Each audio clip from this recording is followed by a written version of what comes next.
Balita, dalawang rocket mula sa Gaza ang tumama sa Israel kasabay ng nakatakdang pagbisita ni US President Barack Obama sa West Bank. Kasabay nito ay kabilang kilos protesta ang sumalubong sa Pangulo ng Estados Unidos. Muli mo kaming balitaan, Julius D. Samburon. Muli na naman nagpalipad ng rocket ang ilang militanteng Gaza kasabay na nakatakdang pagbisita ni US President Barack Obama sa West Bank. Ayon sa Israeli Police, dalawang raketa mula sa Gaza ang tumama sa southern Israel. Matapos ang pakikipagpulong ng US President kay Israeli Prime Minister Benjamin Netanyahu, si Obama ay nakatakdang tumungo sa West Bank sa lungsod ng Ramallah kung saan makikipagkita ito kay Palestinian President Mahmoud Abbas.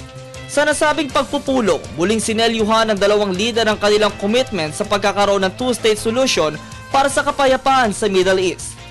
Idineklara rin ni Obama sa pagdalaw nito sa Israel na ang Amerika ang pinakamakapangyarihang kaalyado ng Jerusalem.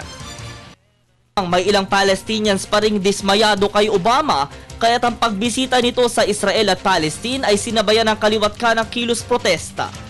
Wala namang naitalang sugatan o namatay mula sa nasabing insidente.